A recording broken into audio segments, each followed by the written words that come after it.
Good evening, Mayor, Council, and public. Tonight we continue the review and discussion of the 2025 to 2026 preliminary budget with department presentations.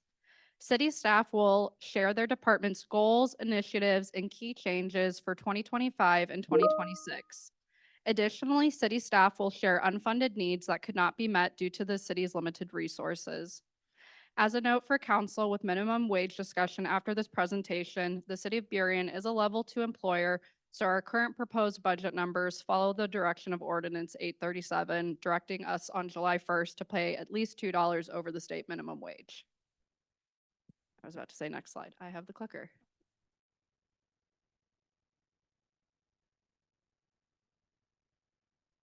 Ooh. There we go. So tonight we're doing department budget presentations. Coming up next on November 4th, we will have our second public hearing.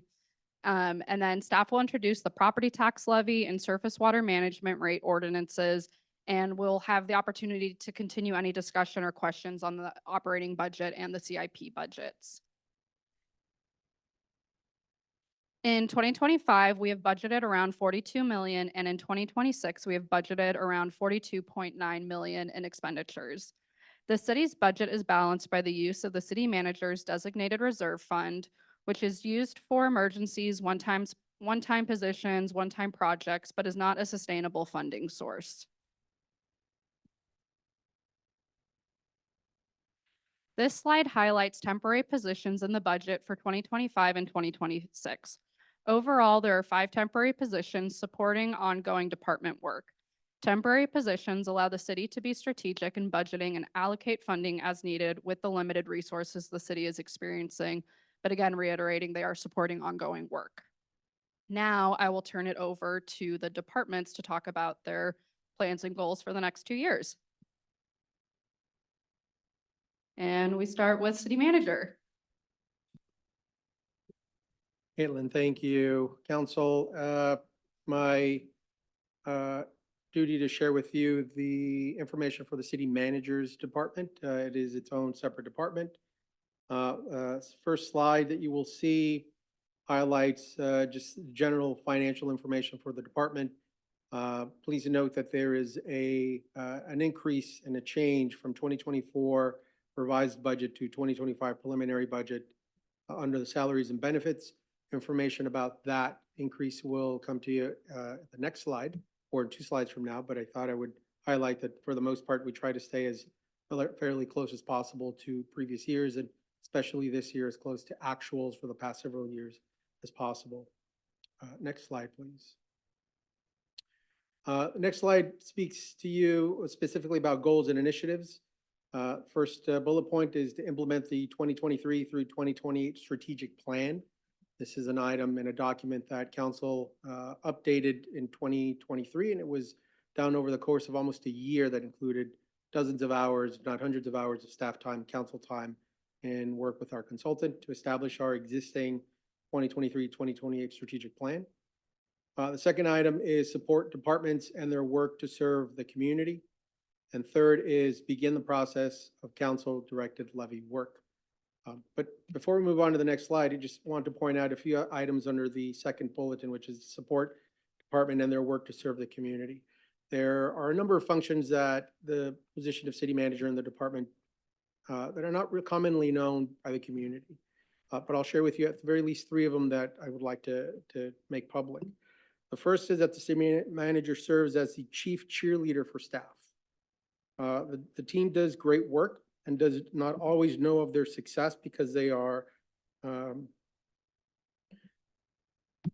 becoming emotional talking about my team. Sorry.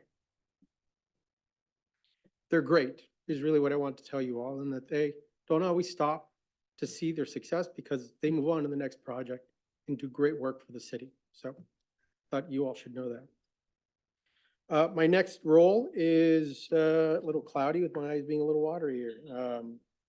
Chief Logistics Officer. It is my job to make sure that the team gets what they need, to make sure that they are effective and do great work for you all, for their participants in their programs and for the city. So Chief Logistics Officer is the next one. And lastly, it's a chief plow driver.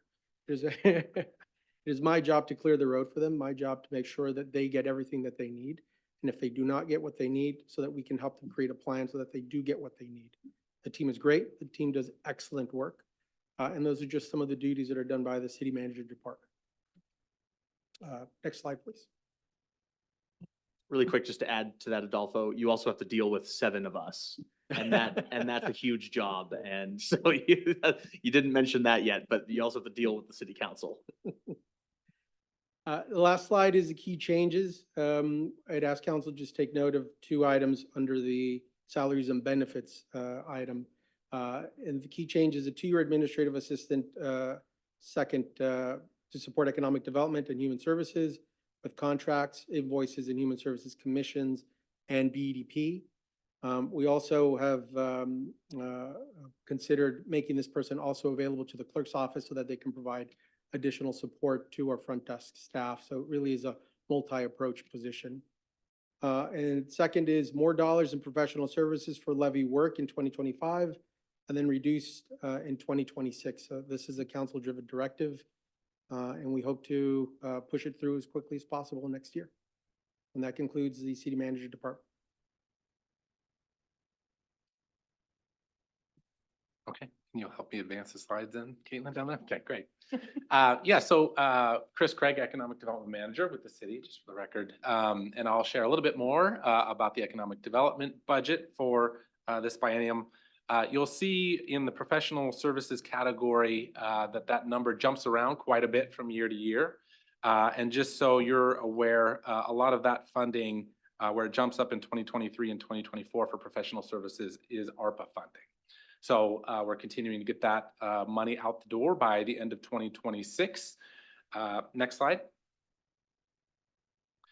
We've tailored the economic development budget that we developed this year around our economic development action plan that we completed and was approved by council this past year.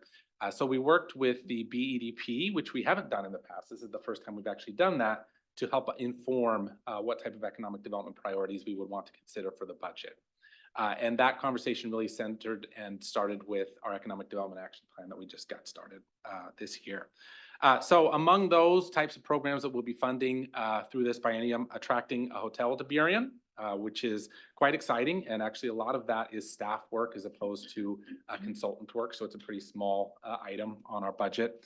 Also investing in Burien's marketing, branding, and with a focus on multicultural character and restaurants. And that'll include both ARPA funding and some of our professional services. And we'll also include marketing that we do for the upcoming World Cup, FIFA World Cup in 2026. We'll also be pursuing beautification efforts in the public realm. We hear a lot from folks, including businesses, that they would like to see better curb appeal in Burien, and that they expect to get more visitors with those type of investments. We'll be providing targeted support for corridor retail and incentivizing commercial development. So that would include both our downtown, continuing to grow that out where a lot of our density is expected to be, but also in some of those corridors that farther out from our core, including Boulevard Park, Ambom, et cetera, where we can really take advantage of some opportunities with changes to the comp plan to incentivize new development there and bring in the type of retail and commercial activities that our community wants and those neighborhoods want. And then also expand family-friendly amenities across commercial cores as well. Kind of in that same vein, there are a lack of potentially family and child-focused activities in our downtown and also in areas like Boulevard Park. Where that neighborhood is continually asked for opportunities to have more gathering space, more meeting spaces for building community. And then also continuing to support our workforce. So convening local and regional workforce programs, which we've already started doing. And then providing funding for childcare and advocating for more affordable and available childcare from the state and feds as well. And next slide. As I mentioned, this was the first time we actually worked hand in hand with the Economic Development Action Plan and with the BEDP to help inform the budget. Those ARPA programs are continuing as well, 25 and 26, the ARPA funding that was already approved. And this just a note for transparency, our budget authority for professional services and marketing, which is where we fund most of our programs, because of COVID and other just funding restrictions that we have as a city, has been reduced about 35% since 2019 prior to COVID. So we've had a big drop in what the level of service we can provide in our department. Luckily, we're able to use ARPA funds at this point to help subsidize some of that. And last slide. And just to share some of the other economic development funding requests we made that weren't included in this budget. We have ARPA funding to do a airport hotel shuttle program this coming year. We'll try to bring in hotel guests from SeaTac into Burien to dine, to shop. And we don't have funding for a year 2, but we could come back in the next biennium update and ask for those funds, giving a report on what happened in year 1. TIF, tax increment financing, we have phase 1 starting now, feasibility. We don't have funding to actually do the application to the state, so we would come back once council's made a decision on whether they want to move forward with the TIF. We would ask for that funding at that time. And then there is no funding available for a feasibility study for a performing arts or event center, but the BDP recommended that we do support private interests in their pursuit of a performing arts center instead of a feasibility study through the city. And then a couple others that we did support funding for that was not in our department, but that we do hear often from our businesses. Activating the fountain in Town Square Park is one request we get often. And then additional support for our code enforcement, where we only have one code enforcement officer, and there's a challenge in meeting all of those requirements, even though our code enforcement officer does a great job. So I appreciate all his work. And I will now hand that over to Colleen. Great, thanks, Chris. Thanks, Caitlin. Similar to Chris, the biggest line item in our budget is professional services. And as he said, the majority of that funding, really the only reason we have $4 million in our budget is really because of grants that we've secured. We've brought in outside grants from state and federal agencies, but also because the majority of it is really those pandemic recovery funds. Next slide. So this slide illustrates our goals and initiatives, and while there's others listed there, I'll focus on 3 of our goals, and that is that we're always trying to gauge community needs and really build services and programs around those needs. We continually administer and monitor all of our grants to support strong outcomes and a network of services to meet those identified needs. And lastly, we really continue to develop partnerships to bring added resources into this community, given our budget. Our initiatives are really around continuing to administer our pandemic recovery funds. All of those are out the door, and that includes ARPA and community needs investment project contracts. We continued our homeless outreach provider and youth violence provider meetings to build a more collaborative and effective model in each of those arenas. And we're continuing to grow fund sources to support efforts like our co-response teams, severe weather response, and to address needs that outpace the resources that are available. Next slide. Key changes are really, in addition to those listed that are scheduled increases, ARPA and our CNIP funds, or those community needs investment project funds, total about $3.9 million, and they will go away in 2026. While our staff remain dedicated to assist our agencies in finding funds to continue their great work, we are greatly concerned. Our DOJ grant that we have that funds our enhanced youth services and our youth navigator totals about $650,000, and that will end in 2025. As I said, the loss of these funds have us greatly concerned for our residents and for our agency's ability to maintain the amazing work that they're demonstrating. Slide 3. So our unfunded needs are really around, as to reiterate, those pandemic recovery funds are one-time funds, and our DOJ grants, and those will not be sustained. In addition, we have a couple of requests in. The first one, it was a per capita increase request. The impact of social determinants of health as drivers of health outcomes is widely researched and acknowledged. The growing body of evidence attributes as much as 40% of health outcomes to social determinants of health, such as housing, education, poverty, nutrition, safety, and other human services. And these are even more pronounced for those furthest from justice. As one of your front-facing organizations and departments assisting our residents, we'd be remiss in not representing the community's needs in our budget process. So as you know, our Human Services Commission reads and scores applications for funding every 2 years. In each funding cycle, we receive triple the applications or funding requests than we can fund. This year was no exception, having received 75 eligible applications requesting approximately 2.4 million, with $489,000 to allocate in Human Services general funds. We are requesting an increase in the per capita allocation from 923 to 1117 to provide an additional $100,000 to be allocated in the competitive RFP process. Our second request that Adolfo alluded to is the addition of a time-limited shared administrative position. The goal of the Human Services and Economic Development departments is to be innovative and attract partnerships to address needs, complex issues, and growth in the community. Both divisions receive pandemic recovery funds, resulting in a high number of contracts to administer. We find ourselves pushing off high-value work for the sake of completing required administrative tasks, such as invoicing, commission agendas and minutes, calendars, timelines, deadline management, and meeting scheduling, to name a few. In addition, the position would provide some much-needed support at the front desk for coverage and to address some special projects. This position would handle these routine time-consuming tasks, enabling managers and coordinators to concentrate on planning, strategic goals, and core responsibilities. Oh, sorry. Good evening, Mayor, City Council, Burien Community. I am Fran Alamas Jr., Admin Services Director.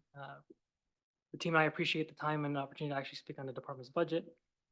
Just as a background, the Admin Services Department comprises of 4 departments: the City Clerk, Communications, Human Resources, and Information Systems. So we'll start off with the City Clerk. Just something to call out on here is the small reduction in salaries and salaries. This is due to a limited term position being not unfunded this time around. And then also a reclassification of our existing records coordinator to a records administrator due to additional PRA and records management duties. Some key initiatives for the City Clerk's department or division includes improving transparency through an internal project to kind of replace the report an issue or improve on that. We know that leaves a lot to be desired, so we're hoping to improve on that. A reboot on the records management initiative due to resource allocation and some personnel changes. Well, we need to kind of reboot that particular one. And also increasing language accessibility to the public and to the front counter. Some key changes included under the professional services arena include changes to the King County voting. We have to pay our way for next year with the King County elections. Also a implementation of the public records request system, replacing our manual process of an Excel spreadsheet tracking all our public records requests. The hope there is to get more data points that we need to give over to the Secretary of State on how we do public records. And some other services include an increase in our postage usage. We found out that we actually send more mail than we normally do. So that's an increase. Next up is the communications division. A few slight changes here. You'll notice under 24 to 25, there's a decrease in professional services because of this endeavor of replacing our city website.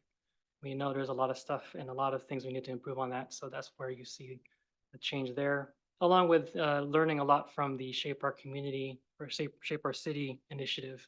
They're bringing some of that stuff they learned in to make it more standardized. So some goals initiatives here from the communications division include, again, redesigning our website. We know there's a lot there that we need to fix. It's not setting, or it's not meeting expectations of both the community and staff, and it's definitely difficult to maintain. So we just need to update it. Maintain the Burien Community Connectors program. That's been very welcomed and seen as a need for the community. And also expanding language access.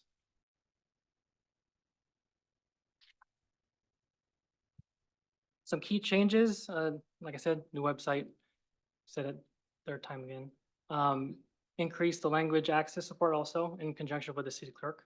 And also a few things regarding new training opportunities for the staff. They're reaching out with their counterparts in different agencies, organizations, and bringing in some of that stuff they're learning so that we can use it here in Burien. Some unfunded needs. The staff has actually been very good about bringing some activities in-house, such as photography, magazine production and whatnot, but that also is not sustainable. So there is a definite need for staff to support more of their work. This includes a community engagement coordinator to bring in the Community Connectors program. Right now it's a consultant and a contract. So that's an externally funded or externally managed initiative. And a communications coordinator to do a lot of the routine tasks that they're basically not be able to do because of all the other stuff they're doing. And lastly, the community survey. In 2022, that was the last community survey we had. That's pretty much the pulse of the city, and it's used across the different departments of what the community is thinking about or feeling of the decisions made by the city.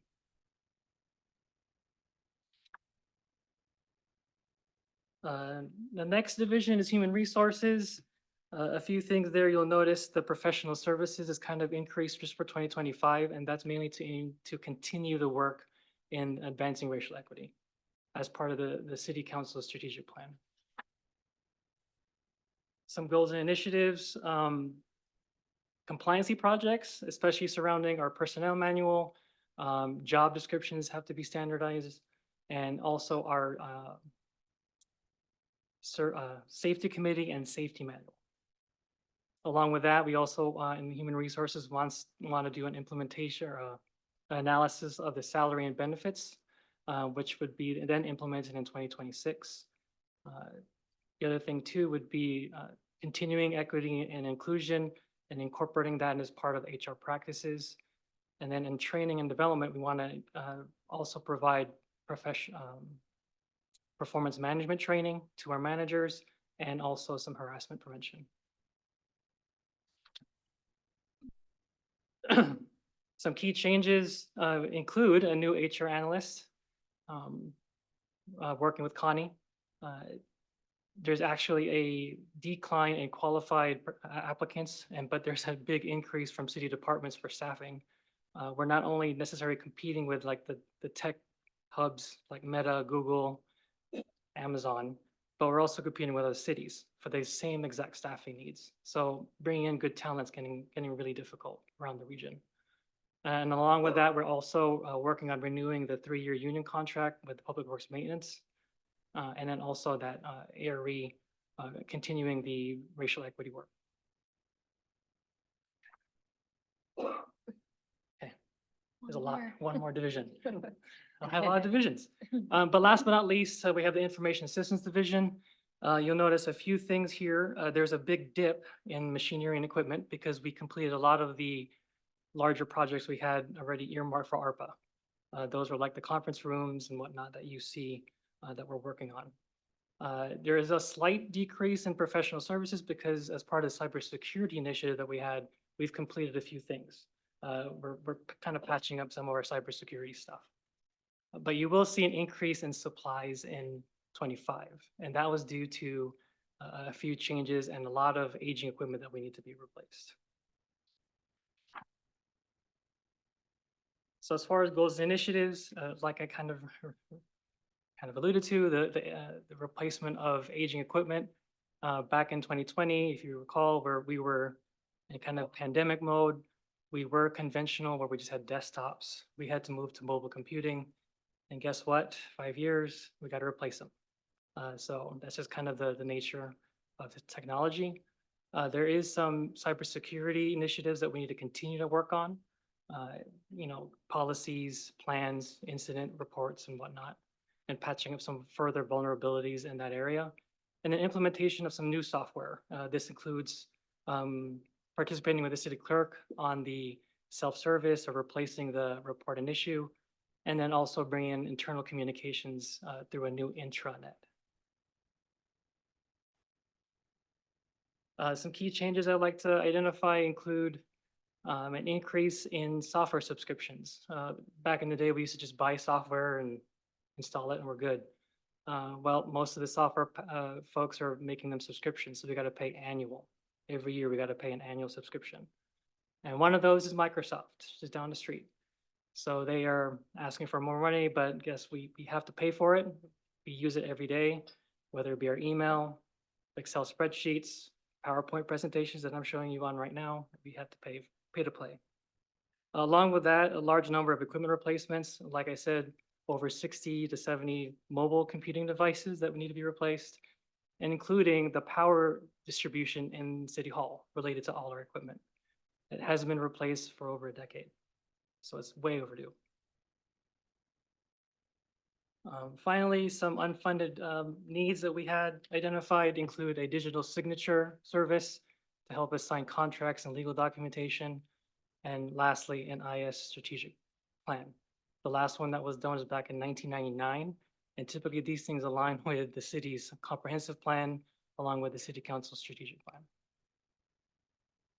And with that, on next. It's back to me. So really quickly, I'm just gonna go over the finance department and then citywide expenditures. So to start with finance, similarly, we're gonna see a dip in professional services, with ARPA money getting out the door. For salaries and benefits, we're proposing to continue the term limited accountant. So those numbers are in the salaries and benefits for 25 and 26. And then for citywide expenditures, just the two I'll point out are the jail contracts. There is a reduction in that from 24 for what we're proposing in 25 and 26, and that's just to get closer to actuals. And then district court costs are increasing to get closer to actuals as the court is increasing to levels like pre-COVID levels. So those numbers are going back up. And then to start with finance goals and initiatives, the department wants to continue timely annual financial reports to the state auditor's office, continue to provide accurate financial information and reports to the city managers, legislators, and directors. There's only one city manager. I don't know why I made it plural. Continue to provide internal and external customer service via prompt and accurate billings and payments. And then key changes for finance. That first one, continue the 2-year limited term accountant. There is a 4% increase in the Washington State Auditor's Office. So that same thing, we have to pay to play. And then our financial software system that the city uses has moved to the cloud. And then I hit them earlier, but for the citywide key changes, the change in district court cost, the reduction in the jail contract, and then our CARES contract is doing its regular increase by CPI, so increasing by 3.6%, but then a one-time additional increase of 27,000 to support their work. And then our unfunded need is the regular one FTE accountant. And then with that, I will turn it over to legal.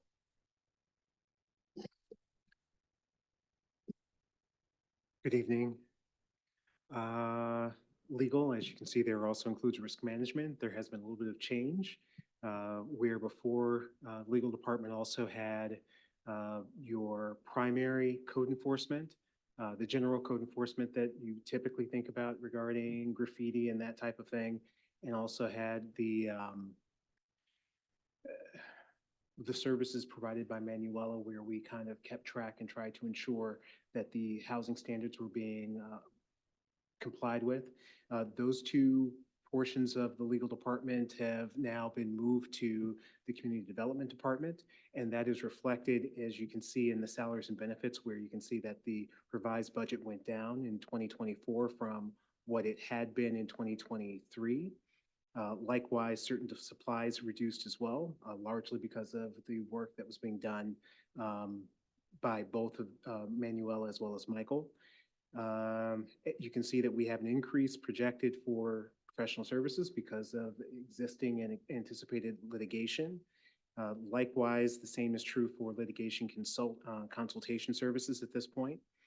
We gave a raise to the domestic violence advocate. The work that the advocate does is important, and frankly, most of the time, most people don't think about it and aren't aware of it until, of course, they need those services.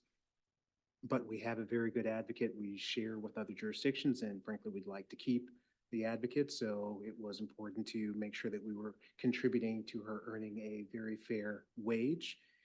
We have some money set aside for jury and witness fees. As you can see in the recent past, we've not used those funds, but now that I've said it, the likelihood is that everyone will end up serving jury duty at some point in the near future. Prosecution, and I'll couple that with public defender services. Both of those you can see are going up to 300K. It is again important to pay people that you have. And in particular, public defender has asked for an additional $1,000, which you don't actually see reflected here. But they have a staff member, attorney that they have trained, and they would like to be able to bump that person's salary up, and it frankly costs less to keep someone who you believe is doing a good job rather than having to find someone new and hope that they work out the way that you'd like, and likewise have to train that person. You can see that the nuisance and abatement costs have been removed because those things went with Michael and primary code enforcement. And I just want to be clear, I'm saying primary code enforcement because consistent with what Chris said, I mean, I think code enforcement that most people think about is the work that Michael and Maya does, and it is great work.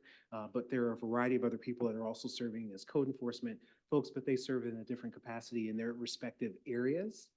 So for instance, fire is also code enforcement. The police chief is also code enforcement in a particular fashion. The director for certain departments are code enforcement for certain things related to their departments. Likewise, we've increased a little bit the funding for public defendant screening, trying to make that wage a more quote unquote livable wage. But the reality is that the most significant portion of the increase to the legal services budget falls under insurance, which is something that we frankly don't have much control over. And you can see, and I think it's reflected in the later slide, but you can see a dramatic increase from 2022 to 2023. And you can see a dramatic increase from 2023 to 2024, which was roughly 59%. And you can see that there's also another expected increase based on information that's been shared with us of roughly 22% from 2024 to 2025. Our insurance again is through WCIA. It is an insurance pool, and it is not, unlike I think people sometimes think, well, if you keep winning, you shouldn't have to, there should be no increase. The reality is even when you do prevail, your rate still increases because the expense still existed.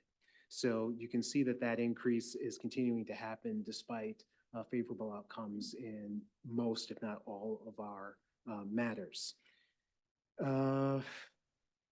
Let's see, is there anything left? I will look at the next slide. You see our objectives, which is to effectively or continue to effectively defend Burien in litigation.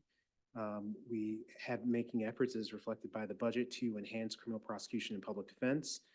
We continue to work on training related to risk management. We continue, but it is difficult giving our staffing levels and lack of support staff beyond Nathan Hawthorne, our senior paralegal who does excellent work, to tackle recodification. So in large part, I've been attempting to do that through the different portions of the code that are sent to you, making adjustments to the code to reflect both changes in the way the language, updating language, making language more accepting of diverse standpoints. So even basic things like he and her are changed in our code revisions, and those aren't things that are typically submitted to us by the different departments, but those are things that we're looking for among other changes, as well as trying to just improve language, making it more clear for every person to be able to read and understand, as compared to using the language that you frequently see with a lot of whereas, wherefore, hereto, and so forth. We are attempting and continue to improve our responsiveness on internal requests, but it can be a challenge. And we recognize, working with the clerk's office and with the new person who's been brought in for public records, we're hoping that we'll be able to assist in ensuring that those public records responses are more prompt than they've been up to this point. We would like to actually assume more trial responsibility for litigation, certainly for things that are not covered by WCIA. But what we've come to understand is, again, having one support staff person who does all the things that are done at this point, and then adding in litigation, which can be demanding on services and time. That hasn't really been feasible up to this point. So we've been hoping to work our way toward having another person as support staff in order to allow for more internal litigation, or to allow for internal litigation to be handled. Excuse me, let me rephrase that. To allow for litigation to be handled internally, or more. You can see here under the next page, under key changes, that the 59% that I mentioned, or roughly 59%, as well as a 22% increase from 2024 to 2025. And again, this is based on WCIA indicating that they needed those monies to replenish their depleted reserve fund, and to secure against rising costs and instability in the insurance market. I can say that they're not the only folks who are identifying that there's instability in the insurance market. There are definitely issues, not just for Burien, but certainly throughout Washington, certainly as to certain areas of coverage related to municipal services. In some respects, you could almost say Burien is fortunate that it does not have a police department, because that is a very expensive portion of a policy to cover. So unfunded needs, and this raises something that is a present issue, which is public defense. And you may have heard that recently there was a hearing before the Washington State Supreme Court to discuss whether or not the public defense standards should be adjusted or changed, which would essentially reduce the number of cases, or again, reduce the number of cases the public defenders are handling for jurisdictions. But as you can imagine, if that happens, it will also make public defense even more expensive than it is now. That is something that we're paying close attention to. And be aware that there are efforts to push back against this idea, just because it is very difficult now to cover public defense, certainly even for Burien, and certainly for other jurisdictions. It would become much more difficult to do if public defense standards are changed again. And then finally, as I alluded to before, we are looking for another or second paralegal to focus primarily on litigation support, as well as supporting public records responses. And I think that's what I have for you this evening. Thank you. Any questions? No questions. I'm sorry. That's right. Hold those questions. Now, that's okay. That's going. We'll turn it over to Tom and police. But before I give the mic to Tom, I just wanted to give a note to council. On October 7th, when I came with the first budget presentations, our police contract number was like $436,000 lower. In between that time, KCSO gave us their new budget estimate for 2025. So these numbers reflect the latest and greatest. And with that, we also increased the contra. And then I believe the city manager wants to add more context to that as well. Thanks, Caitlin. Yes, we operate a fairly complex budget process. And a part of what we refer to as a contra internally is essentially a reimbursement, a refund for overpayment. Our contract for law enforcement currently says that we have X number of officers as part of our contract. We pay that total amount per year in equal monthly installments. So then we make the payment But we are making our payment based on the total number of officers that is in the contract, that just because of staffing shortages and issues, that are plaguing every law enforcement agency. We don't have the number of officers, which means that we pay for 44.8 officers. And it isn't until the following year after the King County Sheriff's Office performs its review of budgets for each agency and how much money has been paid, do they then essentially do a reconciliation? They just say, okay, after reviewing everyone's payments, we've determined that the city of Burien has overpaid by, $1 million, $100,000, whatever it is. We have budgeted in a very, I'd say, good budgeting style, in that we know how much money we're going to expect back. We also don't budget that exact amount because we also want to leave some room for error in case there are issues on the side of the contractor. In this instance, we have increased our contra or our reimbursement amount to $750,000 for the current year and the previous year. We have found that the amount that we are obtaining in return is a little over $1 million, closer to $1.1 million this current year.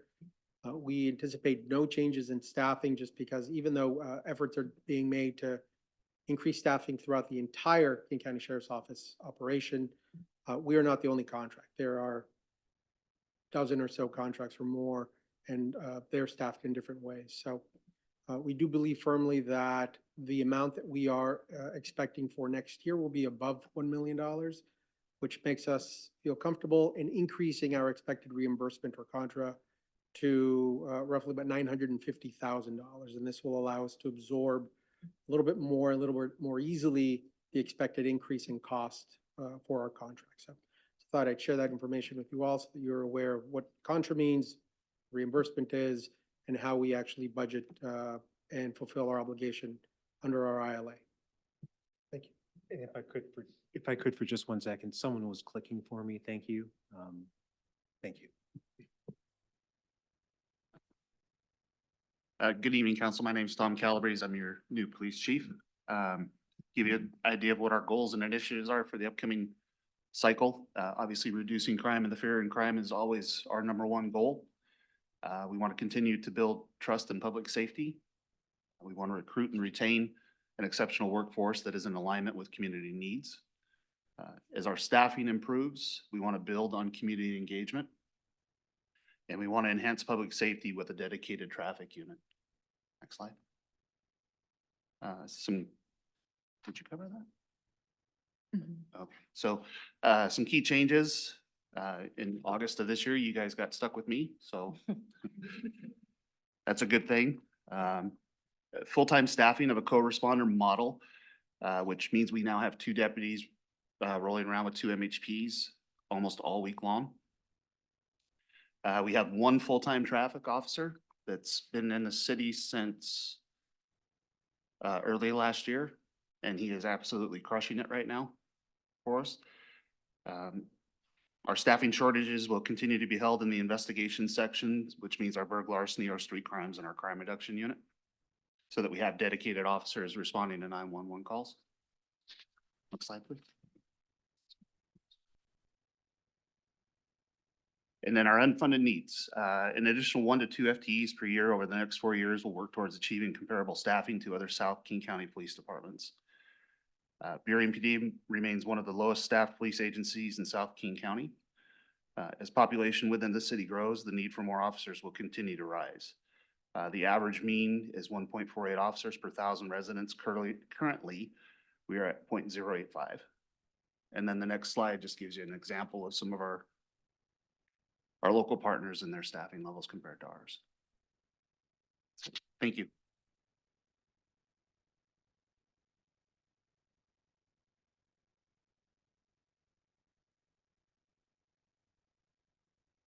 Turn this on. Good evening. I'm Rod Steitzer, Public Works Director. We're slightly out of order here, so Liz, sorry about that. Okay, let's roll.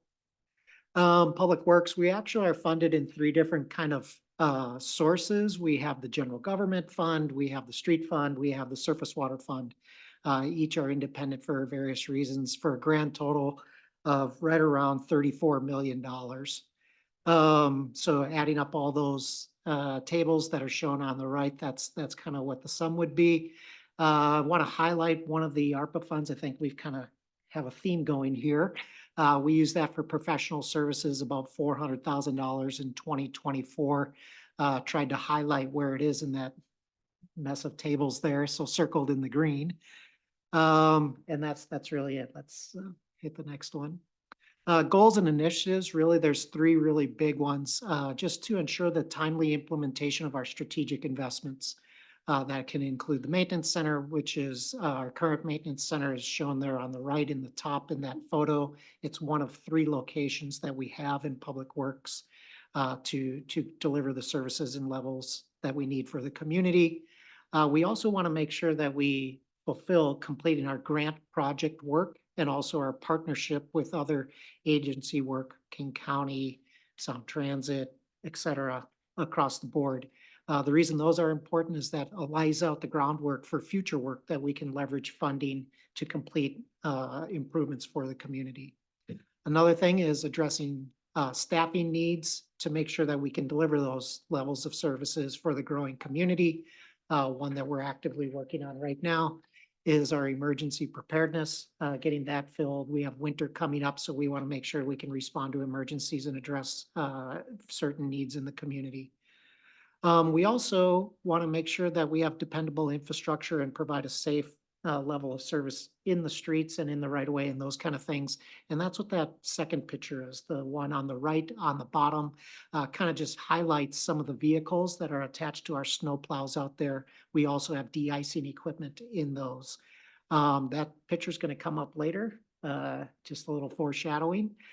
And then lastly, we want to make sure that we evolve and update our business processes to make sure we're efficient, we're effective, we're defendable, and we're auditable. Making sure that we meet all of those kind of standards allows us to leverage grant funds, keeps our AAA credit rating intact, and those kind of things for low interest loans. So I think we're okay on that. We can go to the next one. Key changes, won't step through all of them, but 6 department positional changes. Not all of these are funded, but they're the ones that we're kind of, anticipating could become funded December of this year. And what we're doing with those is these are the positions that we've outlined that help us address those goals from the previous slide: safety, emergency response, level of service for the community to make sure that it's safe and we're delivering our work.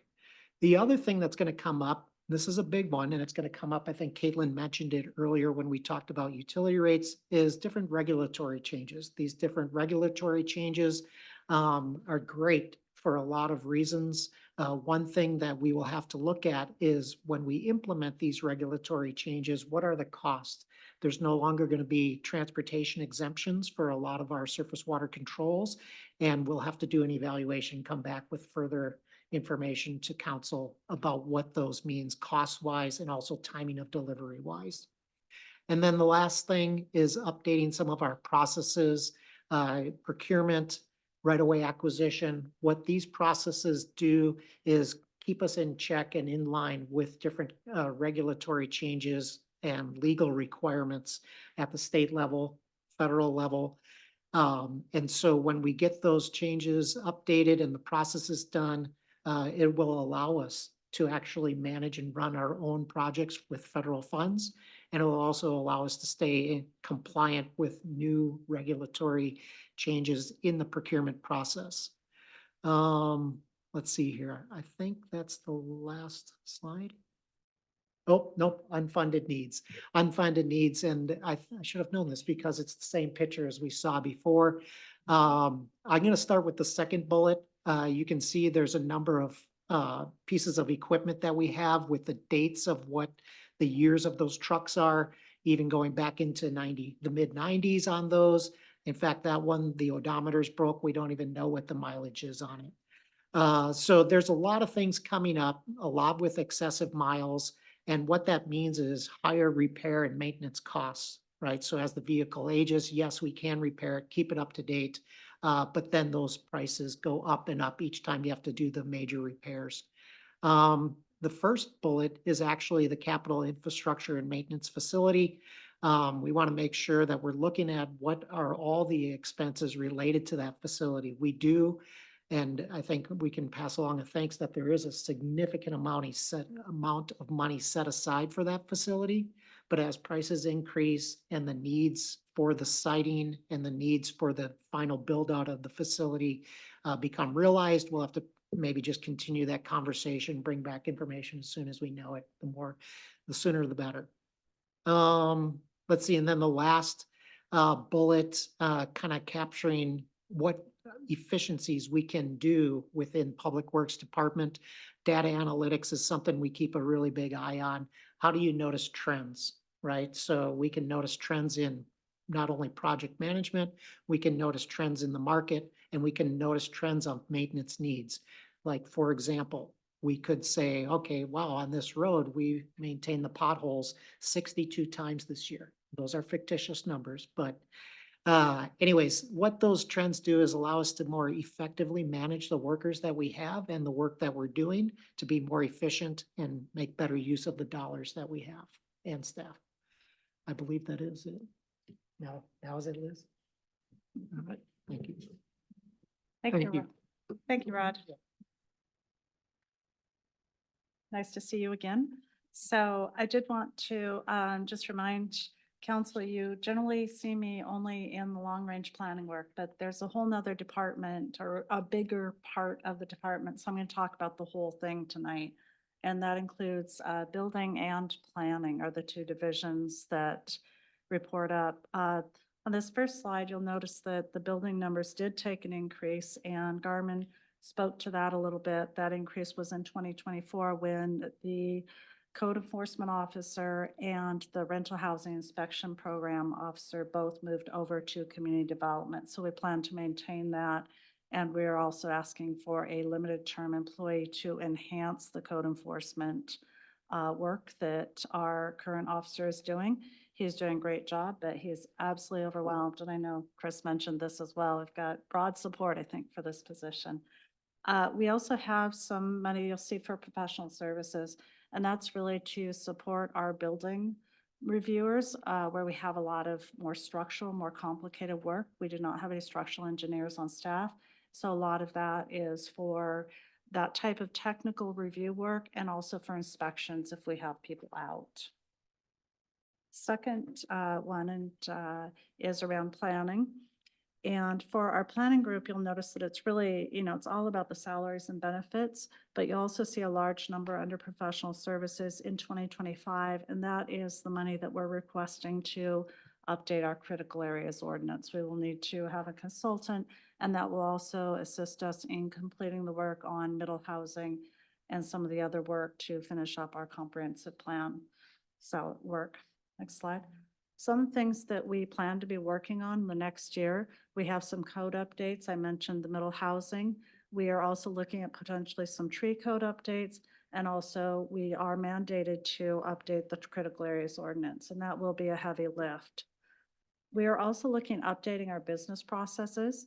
So some of the areas we're looking at is expanding our use of technology and review.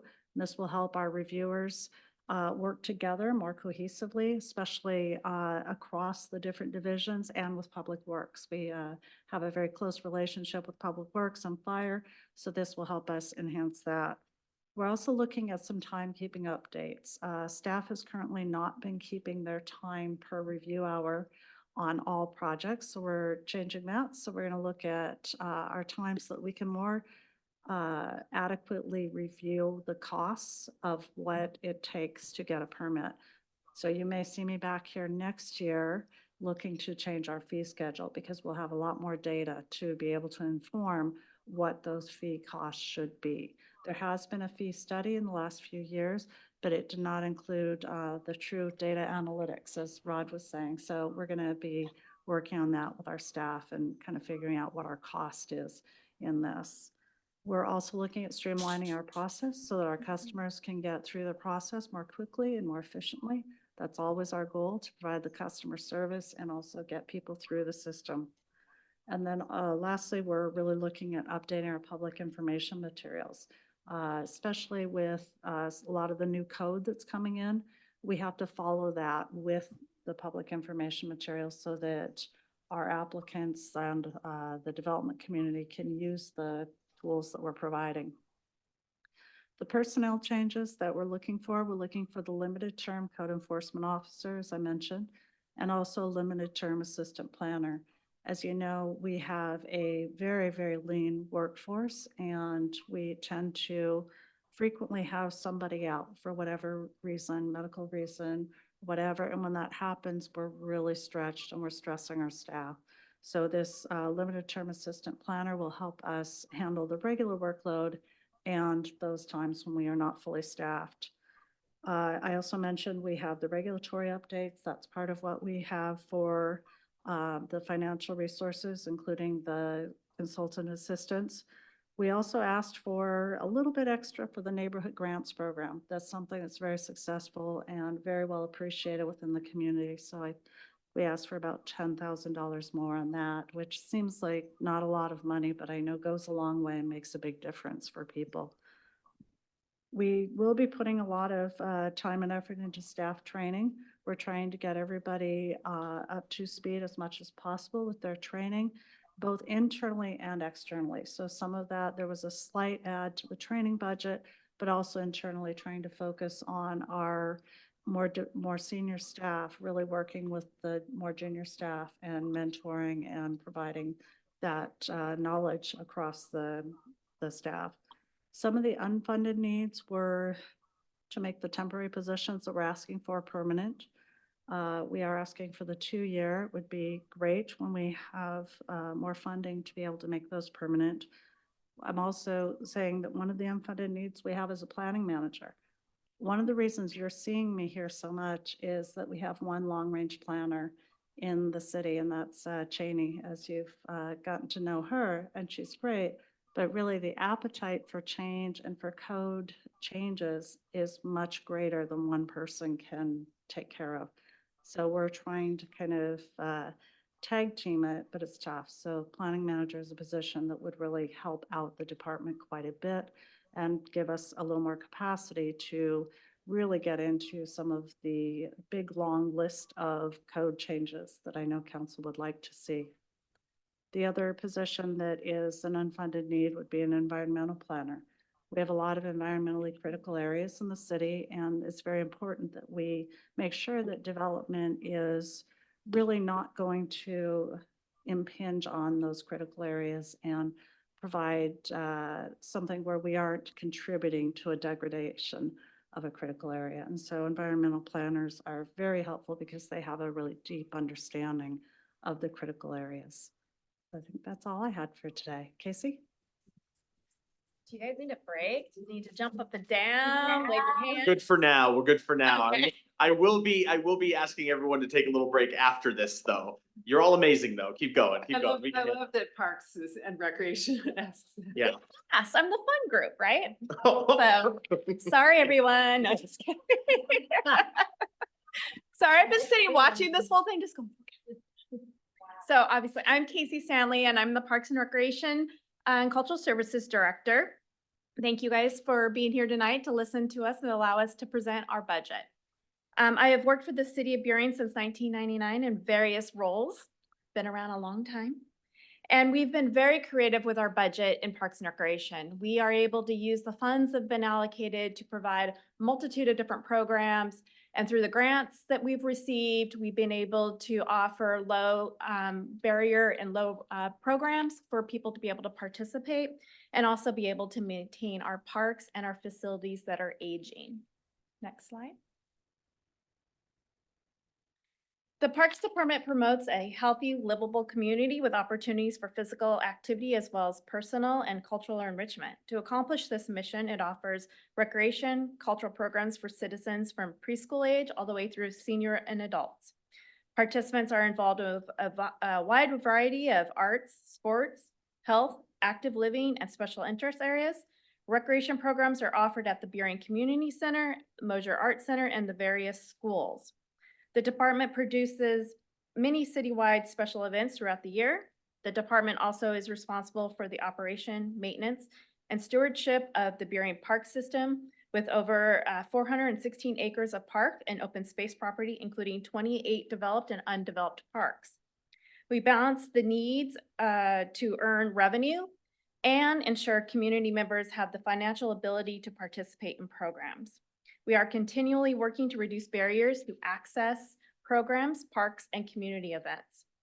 We continue our emphasis on risk management, so maintaining our forests, tripping hazards, falling hazards, crime prevention through environmental design, and keeping the parks clean and active to create a safe place for people to recreate. Next slide.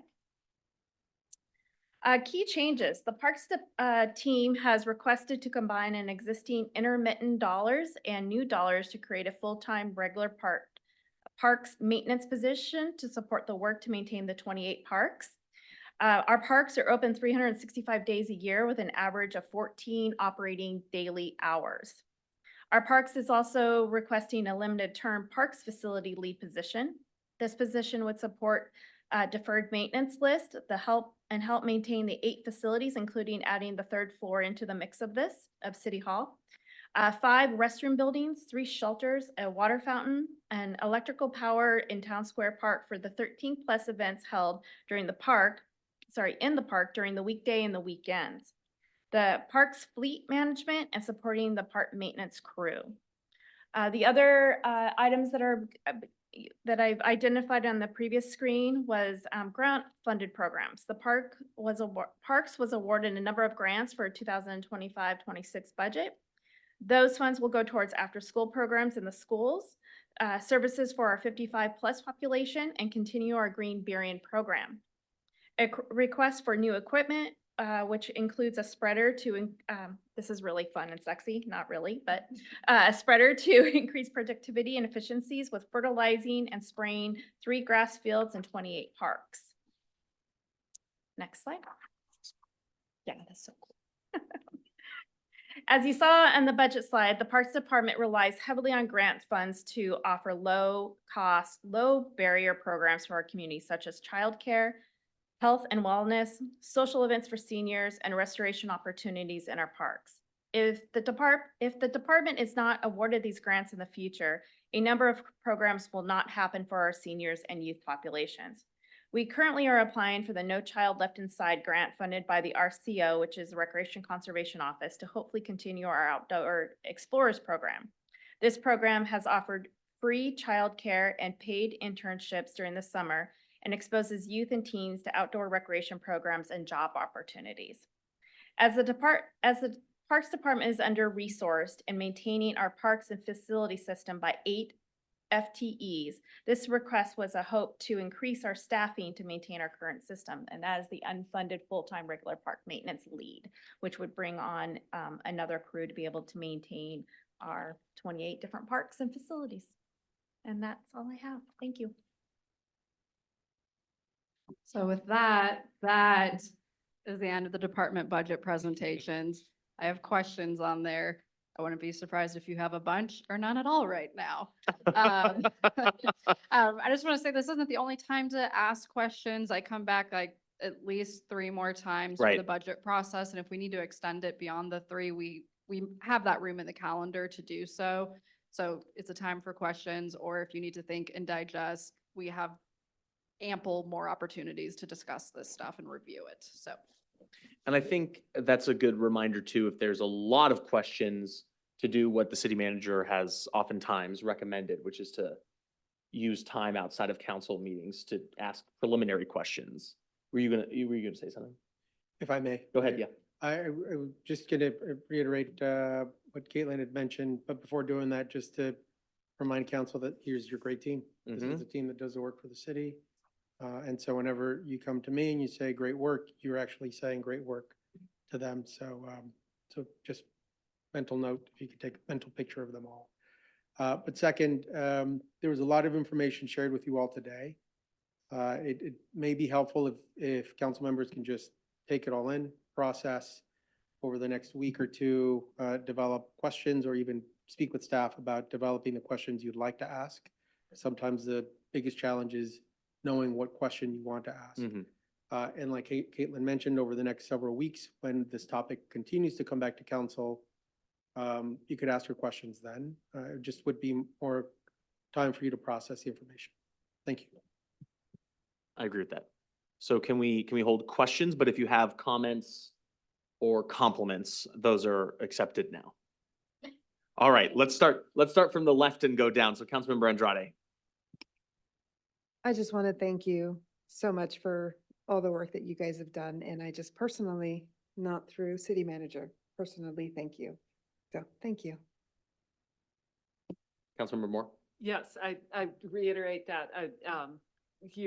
You and your teams do awesome work all the time, and any opportunity to say thank you is a good opportunity. I also want to say, if there was one kind of take home for me in this, is that you all talk to each other. You know the needs of other departments, and you think about ways to pair up those teams, and that's something that I think that has to have at least partly an organic element in which you know each other, so you're able to have those conversations, and that speaks just really highly to you all. Councilmember Ady. I loved seeing every single one of you in front of us today in this format, like together like this. This was really powerful for me to see all the directors together in this way. And it really helps reiterate for me all of the work that each of these departments are doing, but also the team that is working together to do this. And I appreciate each of you coming to do the presentation, because it could have just been just the finance people bringing your stuff, but I really appreciated you each coming today, staying long tonight to share each of your stories. My first degree was in public administration. And when I first started my master's in public admin, that I did not finish, but that I started, my big question was, what's the priority in my head and for the public about what should be paid for in government? You know, if I had to put it down in the list and be like, this is my priority, this is my priority, this is what we need to pay for.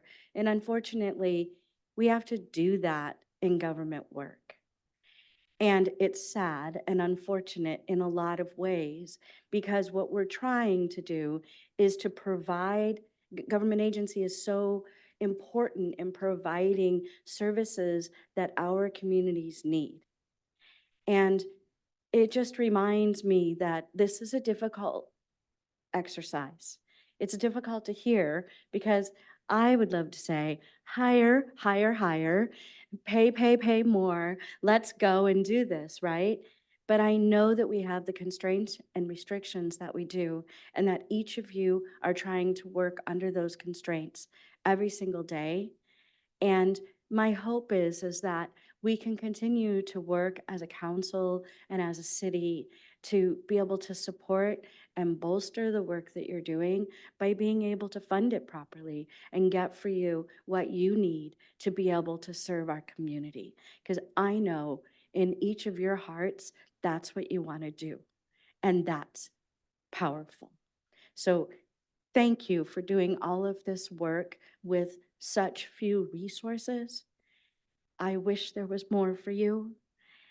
And I want to try and make an effort to accomplish that in any way that I can. So thank you.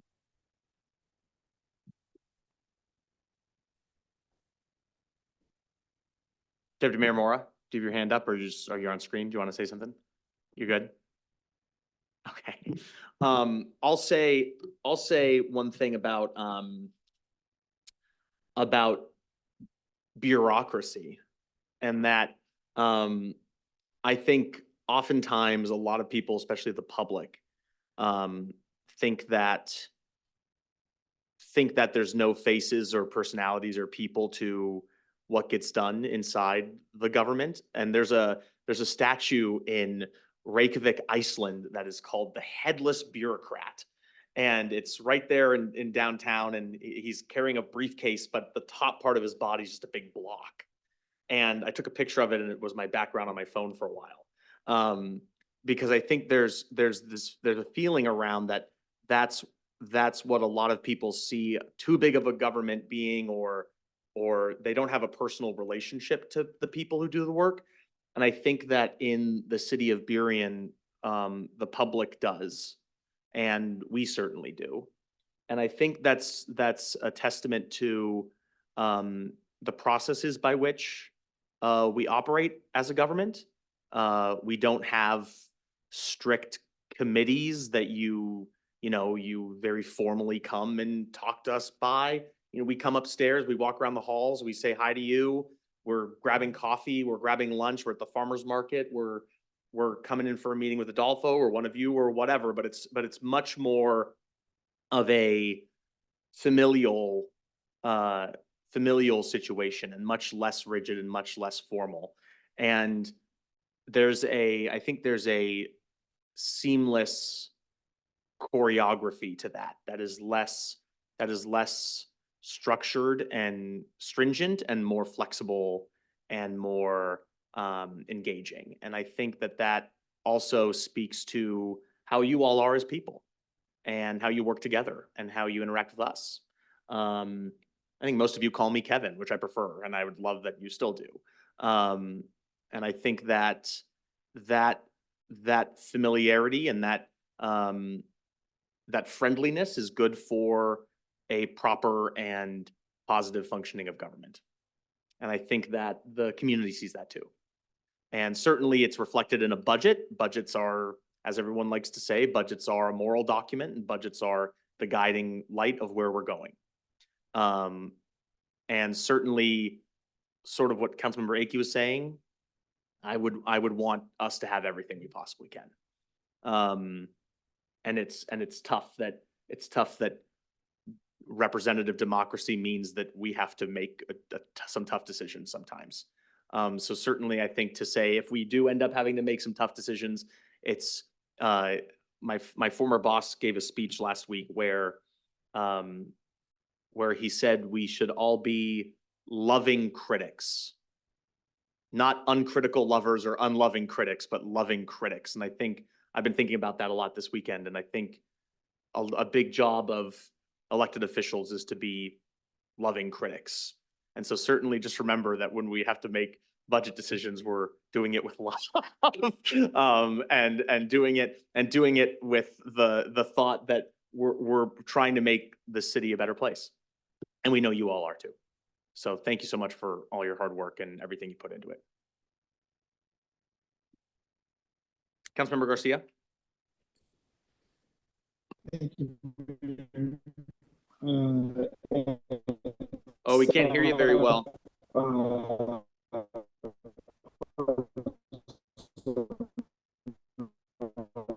Can't hear you very well. I just wanted to convey